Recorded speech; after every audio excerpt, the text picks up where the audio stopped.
मैं एक जांबाज सऊदी अरब में पाकिस्तान दुश्मन जासूसों के नेटवर्क्स को अपने जाल में फंसा चुका हूँ। पूरी कहानी सुनने के लिए डिस्क्रिप्शन में मौजूद प्लेलिस्ट के लिंक को क्लिक कीजिए और चैनल को सब्सक्राइब करना मत भूलिए। सब्सक्रिप्शन के बटन को दबाइए और बेल आइकन पर क्लिक कीजिए ताकि आपको हमारी तमाम कहानियाँ बिला ताखिर मिलती रहें। और इसे लाइक और शेयर करने के साथ साथ हमारे फेसबुक पेज को फॉलो कीजिए और सबसे अहम कमेंट करके हमें बताइए कि आपको हमारी वीडियोस कैसी लग रही हैं। तो आइए कहानी की तरफ चलते हैं।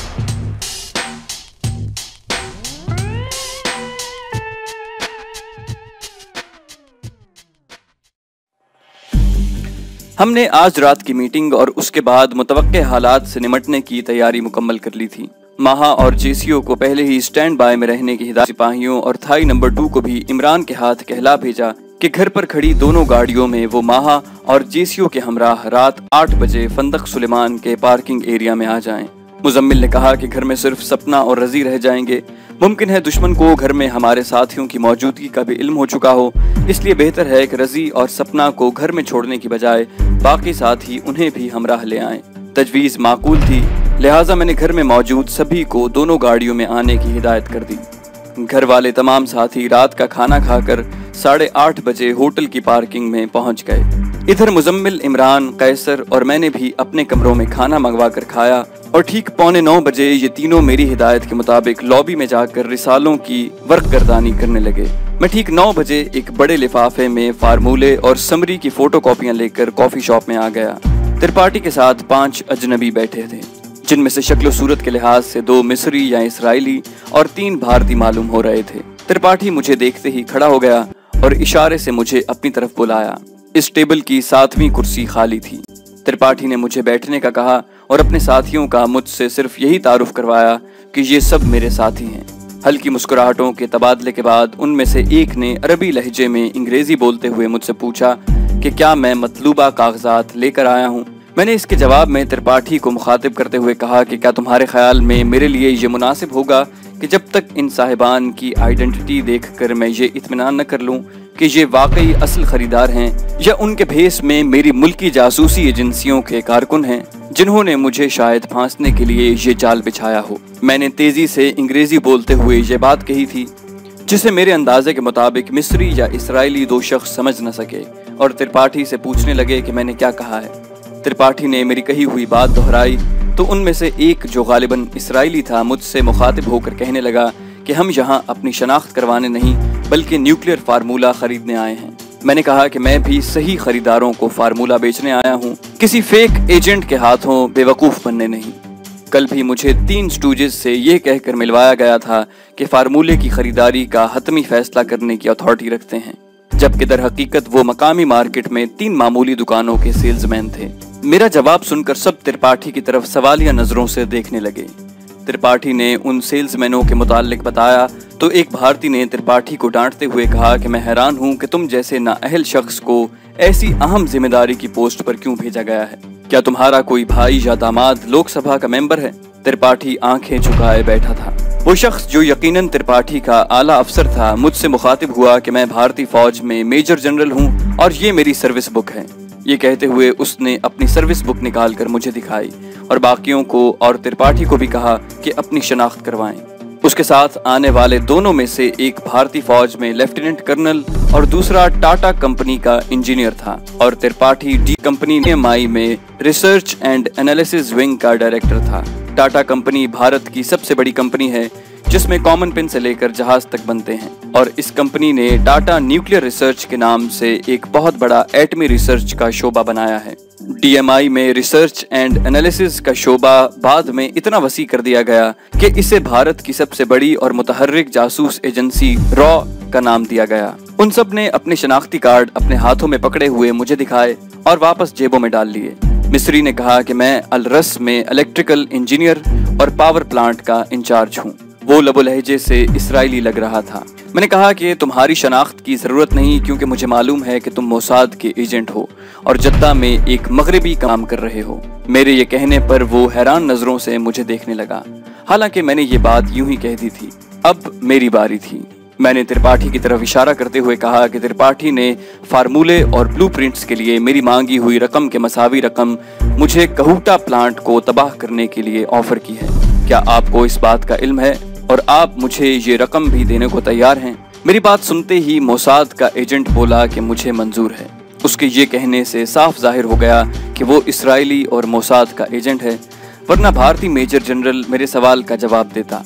मैंने कागजात का लिफाफा कमीज और बनियान के दरमियान पेंट में उड़स रखा था। लिफाफा निकालते हुए मैंने पूछा कि what will be the mode of payment. Major general ने तकरीबन झेंपते हुए मुझसे लिफाफा लिया और उसमें से कागजात निकालकर एक सरसरी नजर डाली। जब कुछ पल्ले न पड़ा तो टाटा के इंजीनियर को कागजात दिए। मोटे अदसों की ऐनक पहने टाटा के इंजीनियर ने कागजात का अमीक नजरों से जायजा लिया और बोला कि मुझे तो कुछ समझ में नहीं आ रहा कि क्या लिखा है। मैंने कहा, आप दुरुस्त कहते हैं, जब तक इस फार्मूले और समरी को डीकोड न किया जाए कुछ समझ में नहीं आ सकता। पाकिस्तानी साइंसदान इतने बेवकूफ नहीं कि इतने अहम फार्मूले और उसकी समरी को सीधी सादी अंग्रेजी में लिख कर छोड़ दें। मैंने ये कहते हुए कुर्सी पर टेक लगा ली। मेजर जनरल ने पूछा कि इसकी डीकोड बुक आपके पास है? मैंने कहा, यकीनन है, लेकिन मैं उसे फार्मूले, ब्लूप्रिंट्स और समरी के साथ उस वक्त दूंगा जब मुझे रकम मिल जाएगी। क्यों मिस्टर त्रिपाठी, यही बात तय हुई थी ना? त्रिपाठी अस्बात में सर हिलाकर रह गया। मैं कामयाबी से जाल फेंक चुका था और शिकार उसमें फंस चुके थे। फार्मूला और समरी उनके हाथ में थी और डीकोड बुक मेरे पास। टाटा का इंजीनियर फार्मूले और समरी की ऊट पटांग अल्फाज को दोबारा देख रहा था कि शायद उसे डीकोड करने का कोई सिरा मिल जाए, और मैं सोच रहा था कि हमारा आइंदा कदम क्या होना चाहिए। सारा ग्रुप मेरे सामने था और मेरा असल मकसद ये था कि इन पाकिस्तान दुश्मनों को जहन्नम वासिल किया जाए। मैंने टाटा के साइंसदान से कागजात वापस लेकर लिफाफे में डाले और ये कहते हुए उठने लगा कि मेरे ख्याल में आप सौदा करना नहीं चाहते, इसलिए अब मेरा आपके साथ बैठना बेकार है। मैं उठ रहा था कि मोसाद के एजेंट ने धीमे और तुर्श लहजे में मुझे मुखातिब करते हुए कहा कि मिस्टर, जरा टेबल के नीचे देखो, तुम मेरे पिस्टल की जद में हो। अगर जिंदगी चाहते हो तो खामोशी से हमें अपने कमरे में ले चलो, बाकी बातें वहीं होगी। मैं खड़ा हो चुका था, इसलिए टेबल के नीचे देखना मुश्किल था। मोसाद के एजेंट ने अपना पिस्टल मेज के सामने करते हुए कहा कि अब तो देख लिया कि मैं गलत नहीं कह रहा हूँ, चुपचाप अपने कमरे की तरफ चलो। सब खड़े हो गए। एजेंट ने कागजात मुझसे लेकर अपने पिस्टल को उनमें छुपा लिया और मैं उनके नरगे में कमरे की तरफ चला। लॉबी में मुजम्मिल, इमरान और कैसर अब भी बैठे हुए थे। उनके करीब से गुजरते हुए मैंने जरा ऊंची आवाज में कहा, मैं जानता हूँ कि मेरे कमरे में ले जाकर आप मुझे हलाक कर देंगे, लेकिन बेसूद, क्योंकि डीकोड बुक कमरे में नहीं है। मेरे साथियों ने, जो हमें जाते हुए देख रहे थे, मेरी आवाज सुन ली थी। कमरे को जाने वाली लॉबी की सीढ़ियां चढ़ते हुए मैंने देखा कि वो तीनों अपनी जगह से गायब थे। कमरे के रास्ते में आते हुए मैंने जानबूझकर कमरे की चाबी आहिस्ता से फर्श पर फेंक दी थी। कमरे के दरवाजे पर पहुंचकर मैंने पेंट की जेबों को टटोलते हुए कहा कि कमरे की चाबी टेबल पर ही भूल आया हूं या वहीं मेरी जेब से गिर गई होगी। मेजर जनरल ने मेरे दाहिने हाथ को पकड़कर मरोड़ते हुए कहा कि कोई चालाकी न करना, वरना यहीं तुम्हारी लाश तड़पती नजर आएगी। लेफ्टिनेंट कर्नल चाबी के लिए कॉफी शॉप में गया। मैं इतना ही वक्फा चाहता था कि मेरे साथियों को मुझ तक पहुंचने के लिए मुनासिब वक्त मिल जाए। लेफ्टिनेंट कर्नल कॉफी शॉप से चाबी लेकर वापस पलटा और कमरे का दरवाजा खोलने लगा। सबका ध्यान कमरे की तरफ था और उन्हें उस वक्त तक ये इल्म न हो सका जब तक कि 5 पिस्तौलों और रिवॉल्वरों की नालियां उनकी गर्दनों से लग न गईं और मुजम्मिल की ये आवाज आई कि हैंड्स अप, वरना गोलियों से तुम्हें भून दिया जाएगा। उन 5 ने गर्दनें घुमाने की भी जुर्रत न की और हाथ ऊपर उठाए। मोसाद के एजेंट के उठे हुए हाथ से इमरान ने पिस्तौल छीन लिया और लेफ्टिनेंट कर्नल, जो मेरे कमरे का दरवाजा खोल चुका था, उसने भी हाथ उठा लिए। मेरे तीनों साथियों के हमराह अब जेसीओ, थाई नंबर 2 और माहा भी थे। मेरे साथी इन सब को धकेलते हुए मेरे कमरे के अंदर ले गए। मैंने भी पिस्टल निकाल लिया था। हमने उन सब को दीवार की तरफ मुंह करने और उसके साथ लगकर खड़े होने का कहा। जेसीओ और थाई नंबर 2 ने उनकी तलाशी ली और उनकी जेबों में पड़ी तमाम अशिया निकाल कर फर्श पर ढेर कर दी। इमरान का कमरा साथ ही था। वो अपने कमरे से नायलॉन की वो रस्सी उठा लाया जिसे परसों ही उसने नकली एजेंटों का पीछा करते हुए खरीदा था। कैसर ने अपने चाकू से रस्सी के टुकड़े किए और इन 6 अफराद के हाथ पांव मजबूती से बांध दिए। मैंने हाउस टेलीफोन पर विजय को कहा कि वो फौरन मेरे कमरे में आ जाए।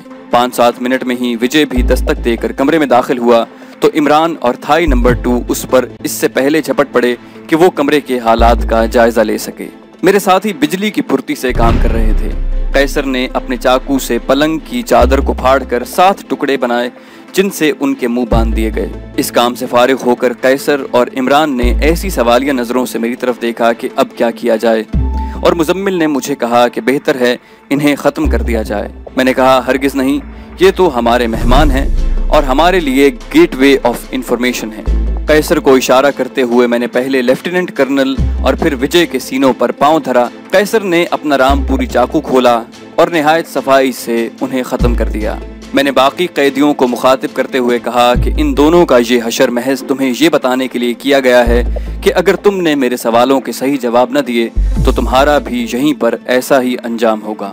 मैंने इमरान को कहा कि कैदियों का एक एक करके मुंह खोले और उन्हें मेरे पास लेकर आए। मैं सोफे पर बैठ गया। पहला नंबर जनरल का था। इमरान ने उसके चेहरे पर चंद ठुड्डे रसीद किए और उसके मुंह से कपड़ा हटाकर उसे मेरे सामने ला खड़ा किया। जनरल सिविल कपड़े पहने मेरे सामने खड़ा था। उसकी टांगें थर-थर कांप रही थीं। मैंने उसकी हालत देखते हुए कहा कि देखो जनरल, इस वक्त ना तो तुम भारत में हो और ना ही तुमने यूनिफॉर्म पहनी हुई है कि मैं बैनुल अक़वामी उसूलों के मुताबिक तुम्हारे साथ इम्तियाजी सलूक करूं। अपने कर्नल और विजय का हशर तुम देख चुके हो, इसलिए तुम्हारे लिए बेहतर यही है कि मेरे सवालों का ठीक ठीक जवाब दो। अगर तुमने हमारे साथ पूरा ताउन किया तो मुमकिन है कि मैं तुम्हें जिंदा छोड़ दूं, वरना तुम्हें आसान और बाइज्जत मौत की गारंटी देता हूँ। फौज में सीने पर गोली लगने से मरने को बाइज्जत मौत कहते हैं। दौरान जंग किसी फौजी की बहादुरी से बाइज्जत मौत पर उसे मैदान जंग में दफनाकर और उसकी राइफल को कब्र के सरहाने गाड़ कर मरने वाले फौजी की हेलमेट को राइफल पर रख देते हैं। फिर बिगल से मखसूस धुन लास्ट पोस्ट बजाकर उसे ताज़ीम दी जाती है। किसी फौजी को फांसी से या किसी और तरीके से मारने को जिल्लत की मौत समझा जाता है, लेकिन ये रस्म उन फौजियों के लिए ही अहमियत रखती है जो बहादुर हों। जनरल इस वक्त तमाम फौजी उसूल और कवायद भूल चुका था और बार बार इल्तिजाएं कर रहा था कि उसे जिंदा छोड़ दिया जाए। जनरल ने अपनी जान के खौफ से हमें वो कुछ बता दिया जिसकी मदद से हमें अपने आइंदा टारगेट्स के हुसूल में बड़ी मदद मिली। जब जनरल से मैंने तमाम सवाल पूछ लिए तो मेरे इशारे पर इमरान ने उसके सर के पिछले हिस्से पर अपने रिवॉल्वर के दस्ते की चोट लगाकर उसे बेहोश कर दिया। उस वक्त मेरे साथी बेहद ज़हनी तनाव का शिकार थे। सऊदी अरब में हमने पहली बार 2 अफराद यानी कर्नल और विजय को हलाक किया था, और जो जिंदा कैदी हमारे पास थे, अगर हम उन्हें जिंदा छोड़ देते तो बहुत थोड़े वक्त में सऊदी पुलिस हमें गिरफ्तार कर लेती और हम सब का अंजाम जामे मस्जिद के सामने हमारे सर कलम करने से होता। मैं और मेरे साथी मौत से तो डरते न थे, क्योंकि हम शुरू से ही सर हथेली पर लिए फिर रहे थे। हमें सिर्फ ये खौफ था कि कहीं अपने मिशंस की तिश्नगी से कबल ही हमें गिरफ्तार न कर लिया जाए और हमारी रूहें भी नामुकम्मल मिशंस की तिश्नगी में भटकती न रहें। मैंने मुजम्मिल के कान में कुछ कहा और वो कमरे से बाहर चला गया। अब त्रिपाठी की बारी थी। उसे मेरे सामने लाया गया तो उसकी हालत देखकर मुझे हंसी आ गई। हमने उससे अभी तक कोई सख्ती नहीं की थी, लेकिन सिर्फ खौफ और 2 लाशें देखकर ही उसके पतलून और फर्श का वो हिस्सा जहां वो पड़ा था गंदा हो चुका था। मैंने उसे मुखातिब करते हुए कहा कि त्रिपाठी, तुमने देख लिया है कि जिंदगी और मौत के दरमियान किस कदर बारीक लकीर खींची हुई है। इसलिए इससे पहले कि तुम्हारी मौत इस लकीर को क्रॉस कर जाए, मुझे उन इस्राएली, भारतीय और पाकिस्तानी एजेंटों के नाम और पते बता दो जो सऊदी अरब में पाकिस्तान के खिलाफ काम कर रहे हैं। तुम्हारे जनरल ने हमें अच्छी खासी इन्फॉर्मेशन दे दी है, इसलिए हमने उसे हलाक नहीं किया। तुम सब कुछ बताकर अपनी जान बचा सकते हो। त्रिपाठी DMI का पुराना घाघ था। लाशों को देखकर अपनी जान के खौफ से उसने अपनी पतलून तो गंदी कर दी थी, लेकिन जब उसे मेरे सामने खड़ा किया गया तो वो खासा संभल चुका था। वो पाकिस्तान दुश्मन एजेंट्स के नाम बताने की बजाय इधर उधर की हाँकने लगा। उसने बिल्कुल वही अंदाज इख्तियार किया जो मैंने अपनी DMI की हिरासत के दौरान तफ्तीशी टीमों को भारतीय अफवाज के मुताल्लिक वो इत्तलात देकर जो खासी पुरानी थी और तफ्तीशी टीमों को उनकी अपनी अफवाज के मुताल्लिक राज अफशा करके उलझा दिया था। त्रिपाठी ने भी मुझे पाकिस्तान के अंदरूनी सियासी हालात और मार्शल लॉ लगने के बाद सियासी लोगों का रद्द अमल बताकर मुझे बहस में उलझाना चाहा। मुझे DMI की हिरासत के दौरान उनके तशद्दुद से लगने वाले जख्म फिर से रिसने लगे और उनमें वही दर्द उठने लगा जो तशद्दुद सहते हुए मुझे होता था।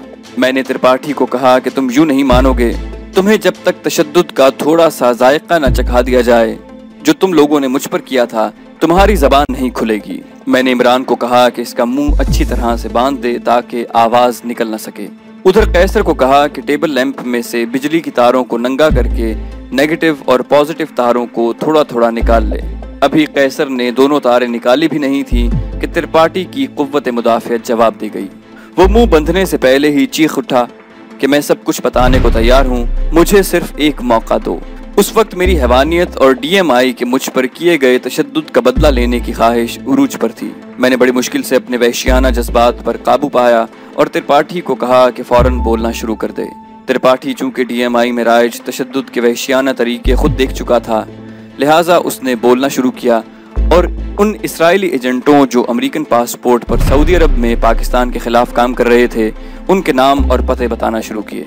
अमेरिकी पासपोर्ट पर मजहब नहीं लिखा होता, लिहाजा ये यहूदी जिन्हें उस वक्त अमेरिकी secretary of state Henry Kissinger, जो खुद भी एक मुतासिब यहूदी था, उसकी एमा और मदद से अमेरिकी पासपोर्टों पर अमेरिकन बनाकर सऊदी अरब में दंदनाते फिरते थे। सऊदी अरब उन दिनों नामालूम अमेरिकियों से इस कदर मुतासिर या खाइफ थी कि सभी बड़ी कंपनियों और खुद हुकूमत में आला ओहदों पर फाइज अमेरिकियों को खुसूसी रियायत और सहूलतें दी जाती थीं।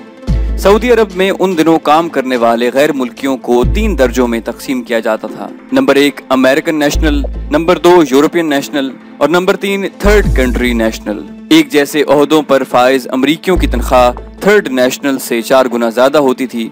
11 माह काम करने के बाद 1 माह की तनख्वाह और वापसी समेत छुट्टी के अलावा 20 रोज की RR छुट्टी और यूरोप में किसी भी मकाम के लिए रिटर्न वीजे के अलावा सालाना तनख्वाह के 20% के बराबर बोनस भी दिया जाता था।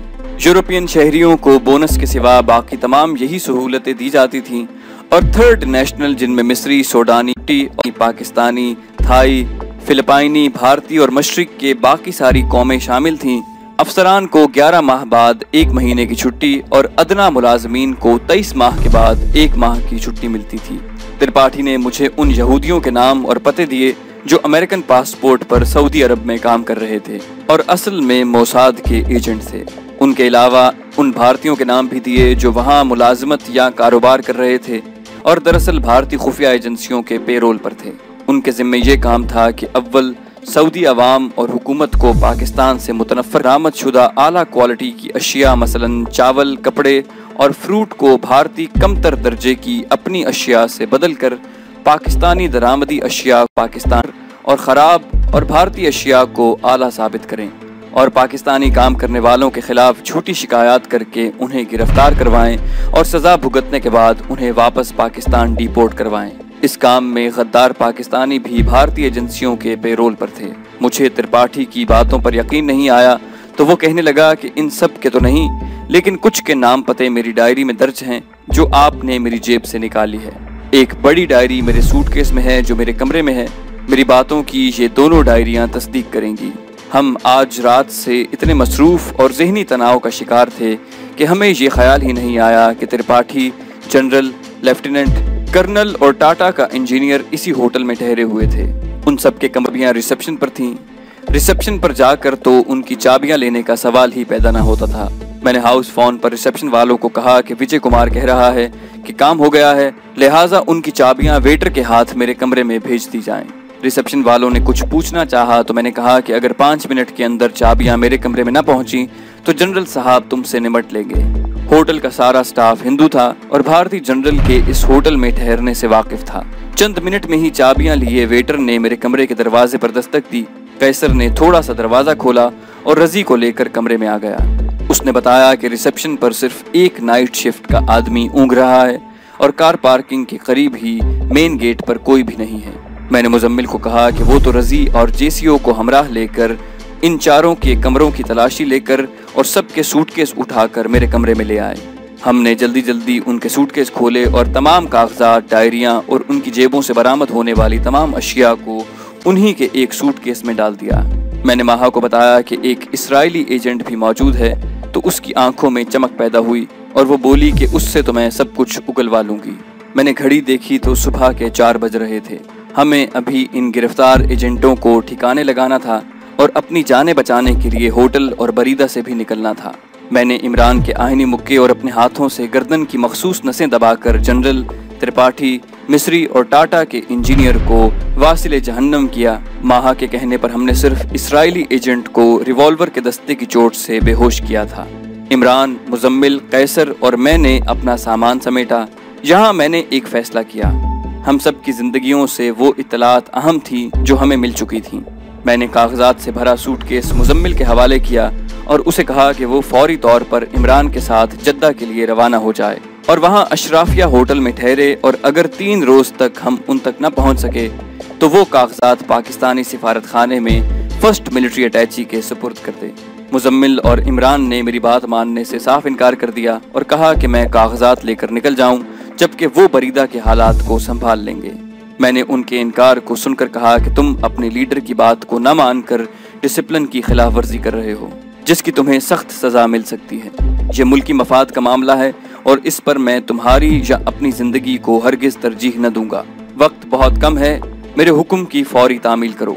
मुजम्मिल और इमरान ने मजबूर होकर कागजात वाला और अपने सूटकेस उठाए। हमने सिर्फ ज़बानी एक दूसरे को अलविदा कहा। उनके कमरे से जाने के 10 मिनट के बाद मैंने कैसर और रजी को कहा कि बेहोश इसराइली और जासूस को दोनों बाजुओं से थामकर पार्किंग में ले जाएं। उनके पीछे ही हम सब भी दरवाज़ा लॉक करके गाड़ियों में आकर बैठ गए। घर पहुंचते ही हमने सारा सामान समेटा और मैंने कैसर, माहा और इसराइली जासूस के अलावा बाकी साथियों को भी जद्दा उस होटल में मुजम्मिल, कैसर और इमरान के पास जाने का कहा। सारे साथी भी चले गए। अब कैसर, माहा और मैं इसराइली जासूस के होश में आने का इंतजार कर रहे थे। तो दोस्तों, ये थी हमारी आज की एपिसोड। उम्मीद करते हैं आपको हमारी वीडियोस पसंद आ रही होंगी। जाने से पहले इसे लाजमन लाइक और शेयर करना मत भूलिए, और अगर अभी तक आपने हमारे चैनल को सब्सक्राइब नहीं किया तो इसे सब्सक्राइब कीजिए और बेल आइकन पर क्लिक कीजिए ताकि आपको हमारी तमाम कहानियाँ बिला ताखिर मिलती रहें। और सबसे अहम, कमेंट करके हमें बताइए कि आपको हमारी वीडियोस कैसी लग रही हैं। हम मज़ीद कहानी लेकर जल्दी हाजिर होंगे। अपना बेहद ख्याल रखिएगा। अल्लाह हाफिज़।